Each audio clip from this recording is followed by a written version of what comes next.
One type of communicative strategies is repair, which refers to how speakers address the problems in speaking, listening, and comprehending that they may encounter in a conversation. Another type of communicative strategies is turn-taking, which pertains to the process by which people decide who takes the conversational floor. Another type of communicative strategies is topic shifting, which means that, as the name suggests, involve moving from one topic to another. It is called topic shifting.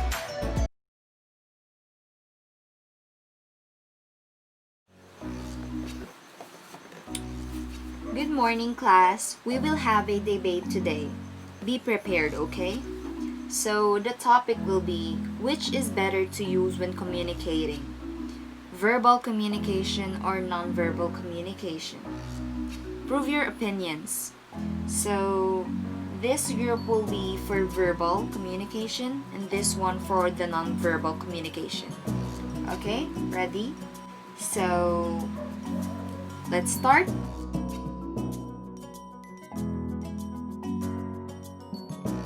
Okay, so I'll start this, ma'am. For me, it is more reliable to use verbal communication when communicating because, of course, first of all, when using verbal communication, you are using words, and that makes sense because when you are talking using words, you can understand each other quickly, right? Well, for me, using nonverbal communication when communicating can be more reliable in a way. Like for example, I want to ask something from a person far away from me. So, to get her attention, I will just use a gesture and do it like this. To ask what is the time, right? That just doesn't make sense. Like, hey, you can also use verbal communication when you are talking from a person far from you by shouting, right? Like, you can just say, hey, what is the time? Well, you got a point, but let's say, for example, you are talking to a person with disability, like a person with disability in hearing, a deaf, right? Can you consider their feelings and their situations? You can use nonverbal communication when talking to them by using hand gestures and your expressions. They can understand you. You got a point, but let's say generally, right? It is more reliable to use verbal communication, like many people use words and when they are talking to each other, right? It is generally. Yes, we do consider those with disabilities, but let's be general here. We need to use verbal communication when we are communicating because it is more reliable and it is more understandable. Agree with me? Yeah. Okay, let's say generally. But what about when you're talking to your friend and then you don't want others to hear what you are talking about, right? You will just do something like that and use hand gestures and facial expression. Yeah, I got it. But we are talking which is more better to use when communicating. And it clearly says it's verbal communication, right? Well, for me, it is more reliable to use nonverbal communication because once and for all, you can understand everyone, as in everyone. We're talking about general here, including the persons with disabilities, with just using your hand gestures, your expressions, they're everything. No, you did not get it. It's more reliable to use verbal communication, girl.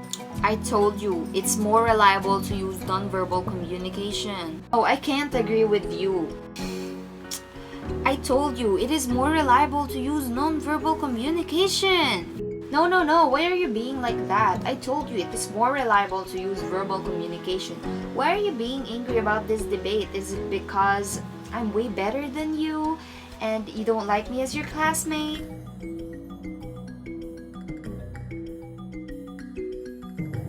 Oh wait, how come you're more better than me? How come you're way better than me? Hello, I'm smarter than you. You don't like me as your classmate, right? Come on, everyone knows I'm way better than you. And non-verbal communication is more reliable. Hey. Can you guys please stop for a moment? And please slow down. We're not in a personal debate here. Nothing personal. We're just doing this for grades and no hard feelings, guys, okay? Ma'am just set a debate for us to talk by opinion and one by one.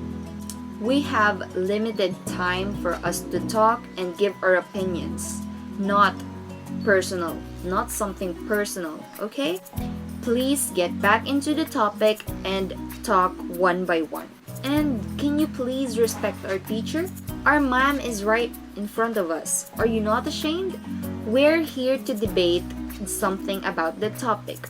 We're not here to debate about your personal issues, and please cut that off. Now let's get back on the topic and let's talk about which is better, the verbal communication or non-verbal communication when you are communicating, and let's cut that personal issues, okay? So where are we now?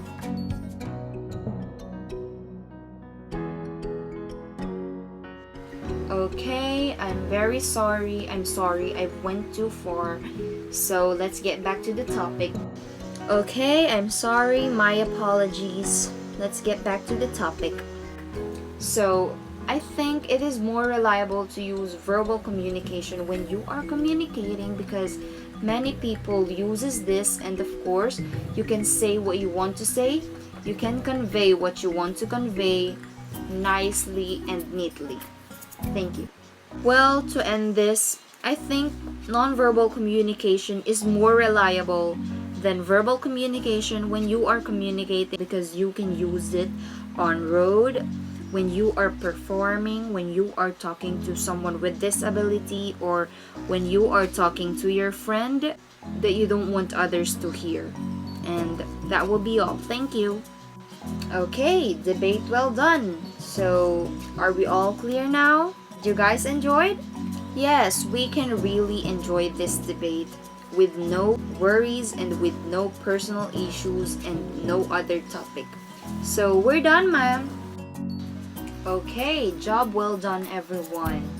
No worries with the commotion, it happens in a debate. You have different opinions of your own, and that's nice.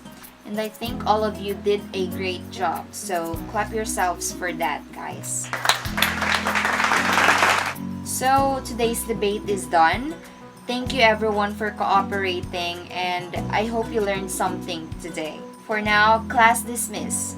Thank you, students, and see you next week. I hope you enjoyed. Thanks for watching.